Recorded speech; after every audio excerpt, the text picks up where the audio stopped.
Hey, welcome back to the podcast. I'm so excited that you're here. Thank you so much for hitting download.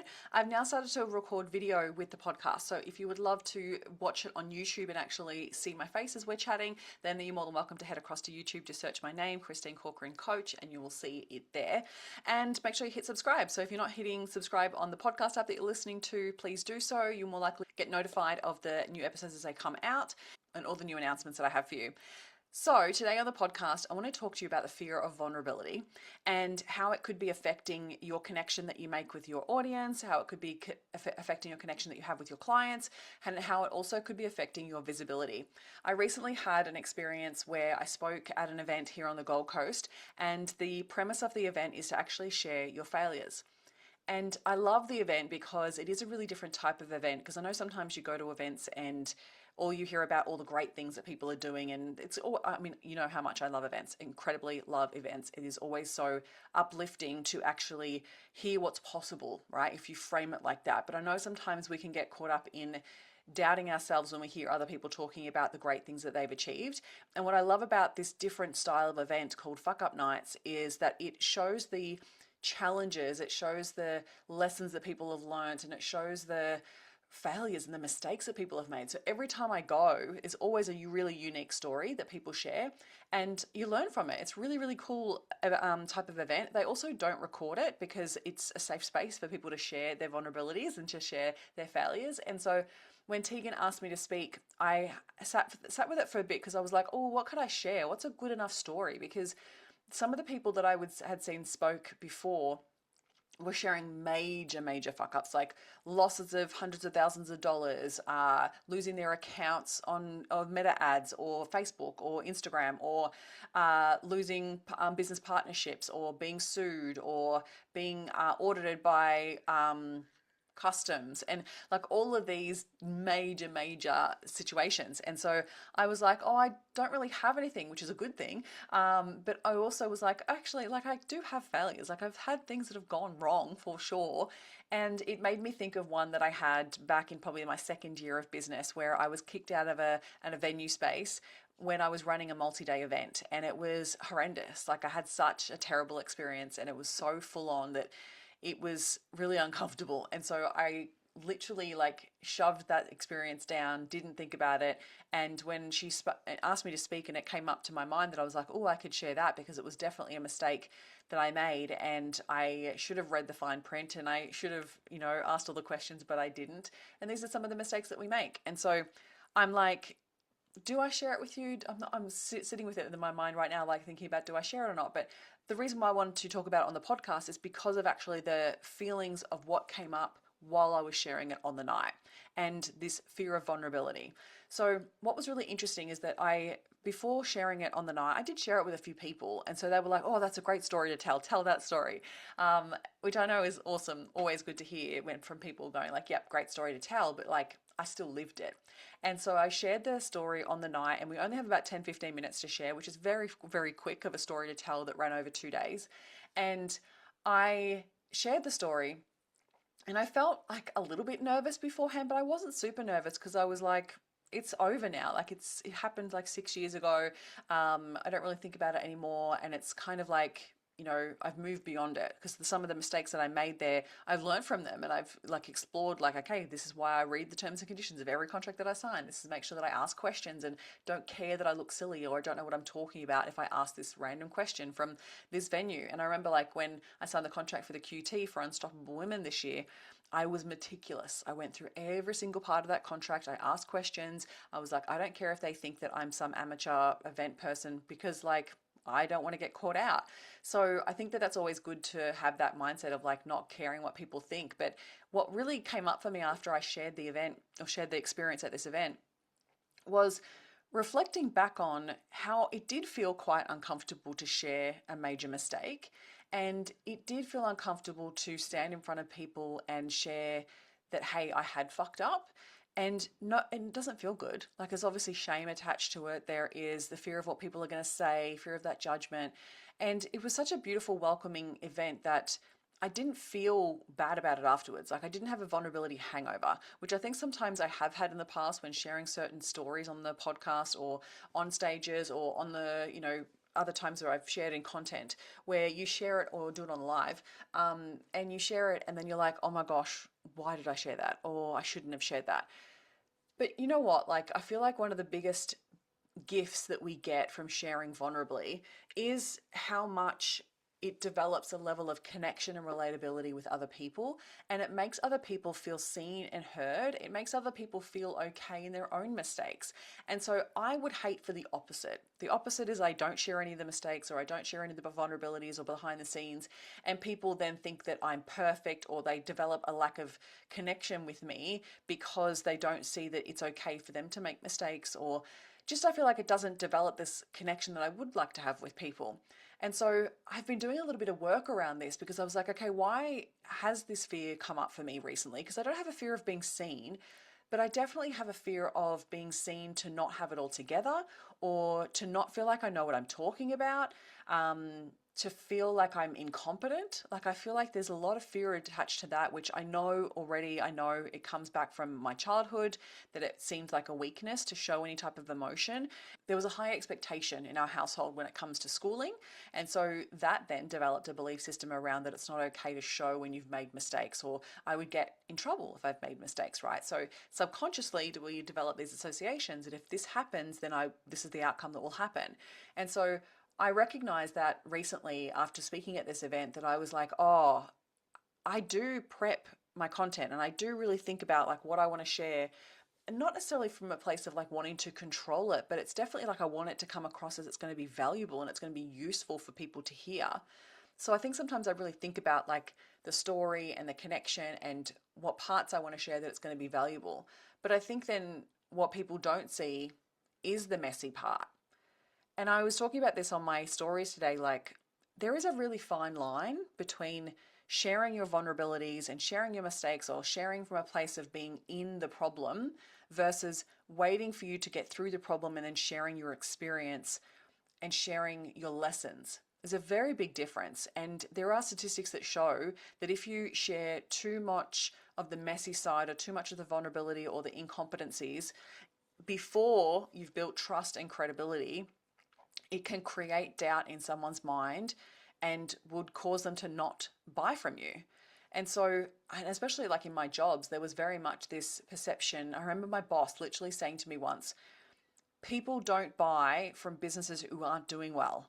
So when people ask you, how's the business? How's things going? The answer is always great. Things are going really good. We're doing all these things. It's so exciting. We've got this new team member and we're doing this. And so I learned that through him, which I thought was great. Like, honestly, I thought it was great because it's true. If people hear the woes, if people hear like things aren't going so well, subconsciously, why would someone want to buy from that? Right? Like, it makes sense. And so I feel like one of the things that has shifted so much though on social media and from people we buy from is a level of authenticity that is required for us to build trust and connection with that person. And so I recognized recently that I was like, okay, well, hang on, maybe this is actually holding me back from sharing more vulnerably, which could create stronger connection and relatability. But I still have this fear around like, but it has to come across polished, or it has to come across with this level of professionalism. And so I honestly believe that I'm going to be working on this over the next couple of months, of like thinking about how and taking action on ways that I can share more vulnerably, ways that I can share the hard parts, the challenging parts. Because I've felt like this recently, but also recognize that because of the work that I've done on my mindset, I move quickly out of a problem state. And I know this is a lot of what I help my clients with as well, because we can get stuck in the mindset of focusing too much on the problem. And then what actually happens, it's very similar to what I was talking about on the podcast recently, is that we have a confirmation bias, right? There's a part of our brain called the reticular activating system that filters 8 million bits of information per second, right? And our brain basically filters out what's important, and only shows us what's important based on our belief systems. So if I have a belief that it's not safe for me to share vulnerably because there's a potential loss of clients signing up, or loss of trust, or loss of credibility, then of course I'm going to avoid it. Plus, because of the confirmation bias my brain has, it's only going to show me proof of that, right? So your brain is actively searching evidence of what you believe to be true. So if you have a belief system there's not enough clients to go around, if you have a belief system that you cannot show any emotion because it's weakness, or whatever belief system that you have, your brain is actively filtering out the opposite information that could possibly show you that that's not true, because your brain has a confirmation bias. It's always looking for evidence to fulfill that belief, right? So I sat with this recently and was like, okay, how could this be holding me back?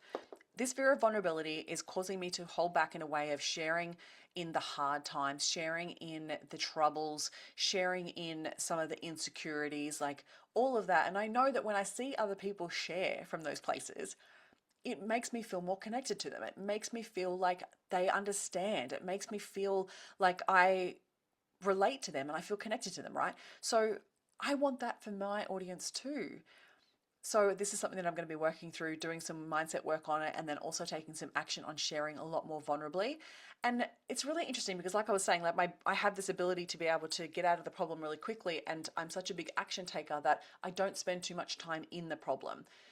And yet I need to, and not necessarily need to as in like I'm going to keep myself stuck. That's not what I mean. I mean that I'm going to do more reflection on in those moments so I can share from that place, because I quite quickly move on to the next piece and share the solution or share the outcome because I know how valuable that is for people, but I'm missing the opportunity of sharing from a vulnerable place. So how am I going to do this? I honestly don't know just yet. I'm trying to figure out a way that maybe I'm going to sit and write down all the failures and all the mistakes and all the hard times and all of that first, to try and like pull from my experience over the years of thinking about then what I could share. And then I'm also going to maybe share more lives, do more Instagram lives, and share also like this on the podcast as well. Like I always find that my clients do get a lot out of it when I share more vulnerably on the podcast. Like walking away from that event on Wednesday was like, I felt beautiful relief of like, it was good to get the story out there.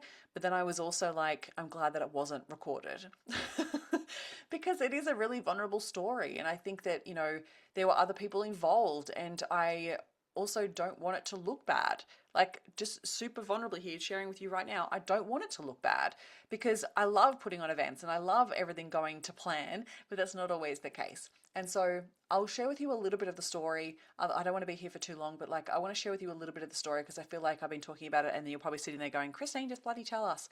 So I was about 2 years into my business, I think, 18 months to 2 years into my business, and I decided that I wanted to run a retreat.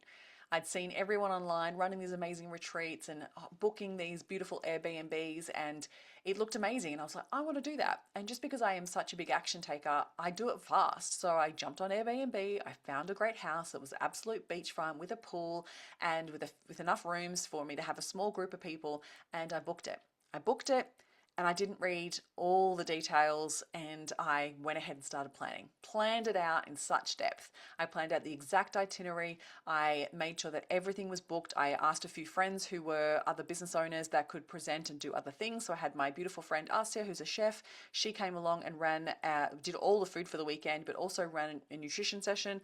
I had my friend Claire come and do a marketing session, and then also did marketing consults for every single person. I had a photographer come along. I had my friend Lee come along and do a money mindset session, and then also run yoga.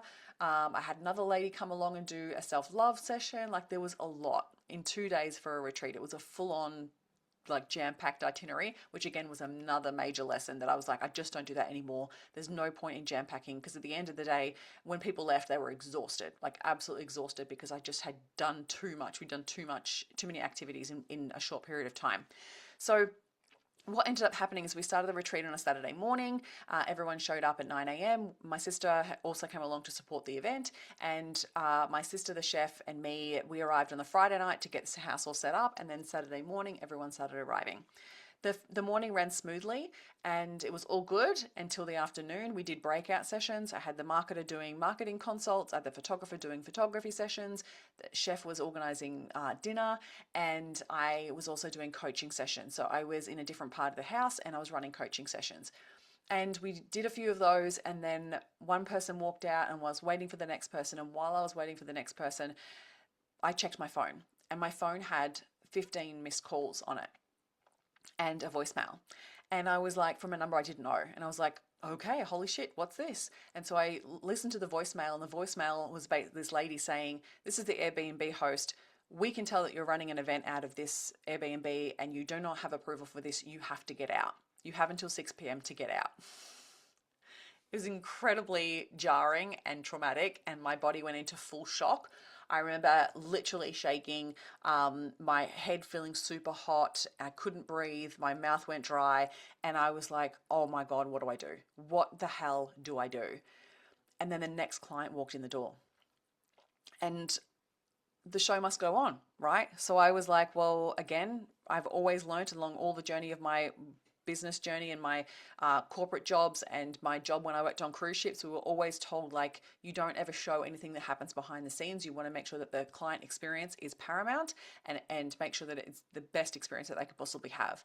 So I sat down with the client to do the coaching session. And as we were coaching, I was trying to keep my mind focused, and all I could, just the fear thoughts were running through my brain. I was freaking out. I was trying to breathe. I had dry mouth. I was like, couldn't even focus on what we were focusing on in the session.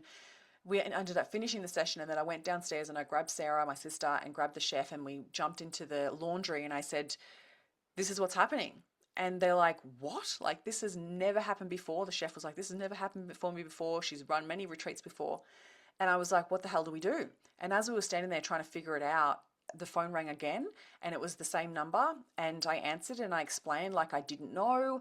We're not running a physical event where people are coming in and out all the time. It's the exact same people. We're staying here for the weekend. Like, that's what we booked. We booked the house for the weekend. And they're like, no, we don't have insurances for this. This was not approved. You should have told us. And they're like, you have to get out. The owner of the house is driving down from Brisbane and you have to get out. And I was freaking out. Hung up the phone again, and we were trying to figure out what the hell to do. And then a few minutes later, the number called again. And I was like, oh my God, okay, we get it. We have to get out. Like, I'm trying to figure out what we're gonna do. And so I answered the phone again, and this lady was the host again, and she said, I actually host other houses in the area. I've got one other house about 4 streets over that is available. They're just cleaning it right now, and if you want, you could move over there, and it'll cost you an extra $1,000. And I was like, okay, can I go look at it? And she was like, yep. So I got in the car, drove across. It was fine. It was a really nice house. It just obviously wasn't beachfront, or it didn't have a pool. And I was like, well, better that than cancel the event and have to tell everyone to pack up and get the hell out. Like, that didn't feel like a good outcome or scenario. And so I went back to the house and said to them, yep, okay, we'll move into that house. I actually didn't have the $1,000. I had to borrow it from my sister. Like, I way undercharged for that retreat. I was coming off that completely I actually, like, I don't even know if I broke even. Like, I literally, in the end, didn't break even. But I think before even going into the weekend was at a loss, right? Which, again, another lesson. But sometimes these are lessons you have to learn in order to change the way that you do things in the future. So basically what I did is I gathered everyone in the kitchen and had a conversation and let them know that, unfortunately, this is the case and we have to move houses. I've got another house. We're 4 streets over. We will need to move. Unfortunately, it's not beachfront or has a pool, but I'd rather do that than have to cancel the event and send everyone home. And everyone agreed. They're like, we don't want to go home. This is awesome. So I was like, okay. I apologized and I said, look, sometimes we have to pivot in business and we have to roll with the punches, and that's what we're doing. And thank God, most of them were okay with this. So we moved over to the new house.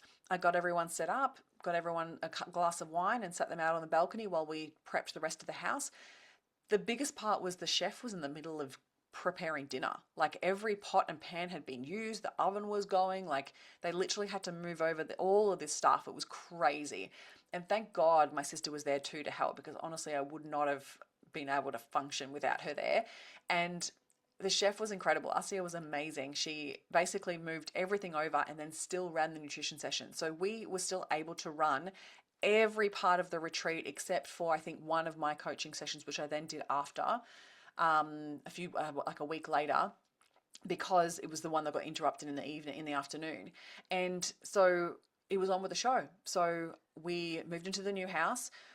Tried to clean up as much as we can in the old house, and then we got on with the rest of the evening. I went to bed really early that night because my nervous system was shot. Like, I'd never experienced something like that before, and I was so exhausted, and I was still in a bit of shock. Like, I literally had to sit on the floor and calm my nervous system down, because I was like, this is the worst case scenario ever. And anyway, got up the next morning, did a beach walk with the group, brought them back. Then we had yoga. Like Lee then came and did the yoga and did the money session. And then we had the self-love session. And then we had, I think, another afternoon session. And then we finished on the beach. I took everyone down to the beach and we did a beautiful meditation on the beach and a future visualization, which is one of my favorite things to do to end something like this. And then everyone then walked back to the house, packed up, and it was time for everyone to leave. And I remember like sitting on the couch after everyone had left in absolute shock and sitting there with my sister and Asya and being like, how the hell did we get through that? Like, what happened? Like, how the hell did that happen? In absolute shock. And in the end, I think I only had to refund one person, thank God, because we did deliver everything that we had promised, and majority of people were understanding and kind, which was really nice. But it was honestly horrible. And afterwards I was like, I'm never doing this ever again. Never running retreats ever again. What a big risk. Like, no way in hell. And I remember just being like exhausted, like physically, mentally, and emotionally exhausted for days to come. And just, yeah, it was so horrible. But the biggest lessons I learned was obviously check the terms and conditions and be upfront and honest. Like back then, that's what everyone was doing, but I didn't know whether they were like, you don't see the behind the scenes. I didn't know people were saying like, hey, I'm running a retreat. Is that okay? I was just like, everyone's booking Airbnbs. I didn't realize. And so silly of me, there was like a little intuition nudge that I was like, you should say this is what you're doing. But I didn't listen. And so now I really have developed a stronger relationship with my intuition to trust when my intuition is saying, hey, there's something not right here. And the other biggest lessons were do your best to lead. Like your people will respond based on how you lead and how you communicate. And if I had broken down, cried, if I had been an absolute hot mess and not run the rest of the retreat, then people would have been super unhappy and it would have been a horrible experience for everyone. So I'm glad that I sucked it up and did my best to support everyone through still running the rest of the retreat. And thank God I had Arcia and my sister, honestly. The other biggest lesson I think as well was like we jam-packed way too much, or me, I jam-packed way too much into that weekend. I shouldn't have had so many guest speakers. I was trying to pack it full of value so people could see it was worth something, when really I was trying to do everything from health to business to money, like all of it together, instead of actually just being like, this is a business retreat and we're just going to focus on business, and have me run most of the sessions, which I then continue to do when I did run more retreats. I ended up running about 4 or 5 retreats after that, but it took me a good 2 years or something to get over it.